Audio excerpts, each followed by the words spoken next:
Hi guys, gusto ko lang i-share sa inyo sa video na to yung aking karanasan sa pagbili ko ng budget drone sa online shopping platform. And of course, hindi maganda yung aking karanasan kasi share ko dito sa aking YouTube channel yung item na binili ko na hindi tama yung laman against dun sa description ng aking binili na budget drone. Local seller siya and ayun, hindi maganda yung aking karanasan sa binili kong budget drone sa isang online shopping platform. So sa mga buyer, sana sa mga online buyer, sana maging aware kayo sa mga transaction nyo sa online, especially sa mga online shopping platform. Pero at least ngayon sa mga online shopping platform ay merong merong mga refund and return. Pwedeng i-return yung item pag mali yung pinadala and mali yung description against doon sa na-receive nyo. At least may feature na yung mga online shopping platform ngayon na pwede mong i-return and pwede kayong mag-refund. So panoorin nyo yung video na to guys. 6 o'clock in the morning, napakaaga. And mapapansin nyo madilim pa yung paligid because napakaaga pa nga. And mag-unbox ako ngayon dito ng Xiaomi S106 or KS166 I think, kung tama ako, kung hindi ako nagkakamali. Xiaomi S106. So tingnan natin yung laman. In-order ko nga pala siya sa online. So ito yung popular na brushless drone ngayon, budget drone. Actually napakamura niya pero brushless. Ito yung design niya is kamukha ng ng Inspire DJI Inspire. So tingnan natin yung laman. Xiaomi S106, S108 or KS66, KS, I don't remember exactly. So tingnan natin. Xiaomi S106. Pa-flight test ko na rin siya at the same time kung maganda yung pagkaka-charge ng battery niya. Kung full charge yung battery niya from the store, from the shop, i-test flight ko na rin siya. So ito siya guys, oh. Xiaomi S106 ages 14 plus. Brushless siya. Ang kagandahan nito, kahit napakamura niya, is brushless yung motor niya. So tingnan natin yung itsura. So ito yung bali yung basic feature niya. HD camera. Actually di umano ay 6K yung video resolution niya. Let's see. Brushless motor. Ito yung nagustuhan ko sa kanya, brushless motor. Graphic transmission. I think Wi-Fi siya. Trajectory delineation, optical flow hovering. So medyo UP na yung box because of the transportation process.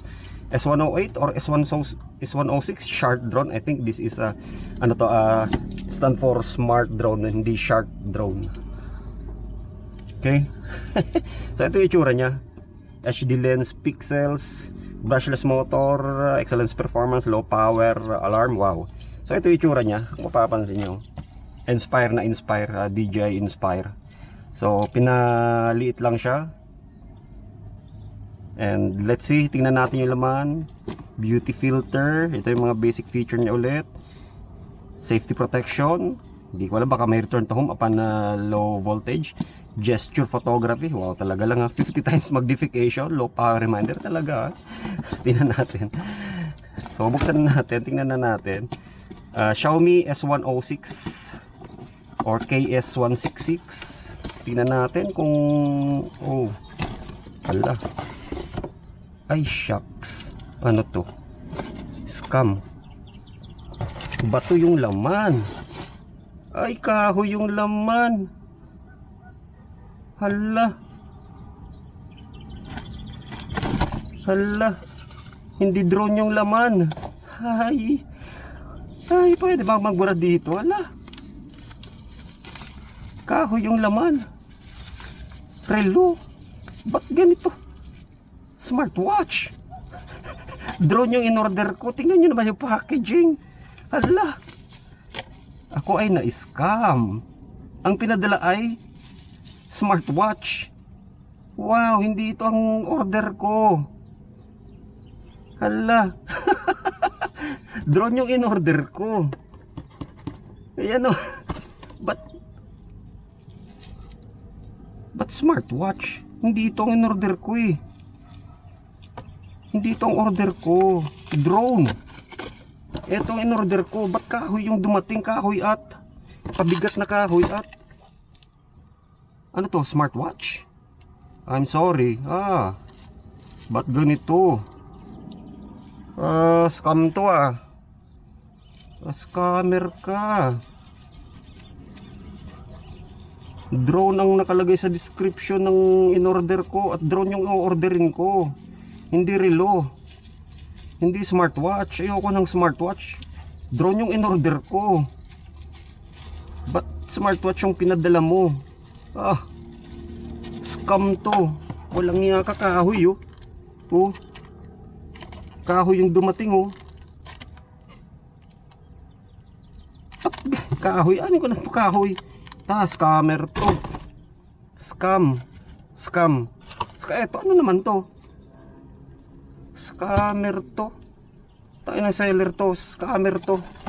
Scammer tong seller na to. Scam to. Tingnan nyo na guys oh.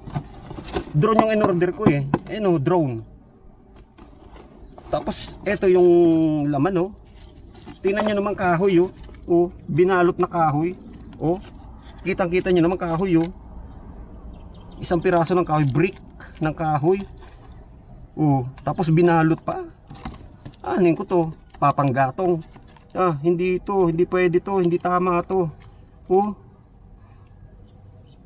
Kahoy ito eh. Kahoy yung laman oh. Tapos eto smartwatch. Anin ko naman to? Hindi nga ako mahilig sa relo. Tingnan mo, wala nga akong relo eh Wala akong relos eh. Hindi ako mahilig sa relo. Drone ang hilig ko, hindi relo. Ba't ganito? Babalik ko to sa kanila, reklamo. Mali to, hindi to pwede, panloloko to, scam to. Scam to, ginawa nila, scam. Pangi-scam to. Walang hiya sila. Napakawalang hiya nila Balasubas Napakabalasubas ng seller. Balasubas. Walang hiya yung seller, walang hiya. Tingnan mo. Drone yung in-order ko, eto Drone, ito yung ina-expect ko, ito yung binili ko, ito yung in-order ko online. Ba't ganun yung lumabas? Ganito yung pinadala, mga walang hiya Mga kakapal ng muka Mga scammer kahoy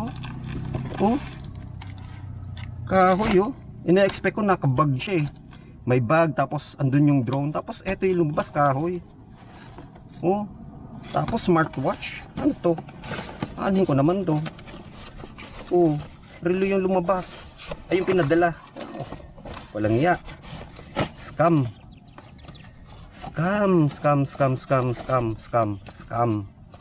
Scammer kang walang iya ka. Seller ka.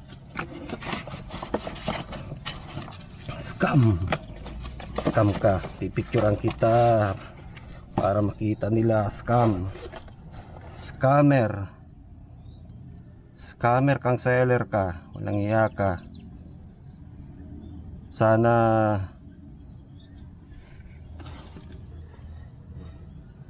di ka umasenso. Scam yung laman kahoy yung laman. Kahoy lang yung scammer to ang kapal ng mukha ng seller kahoy yung lumabas kahoy yung pinadala. Lang yan, napakawalang hiya naman ng seller na to sa Shopee. Shout out Shopee, napakawalang hiya ng seller mo. Ito yung in-order ko, ba't ito yung laman? Kahoy napakawalang hiya, napakawalang konsensya ng seller na to.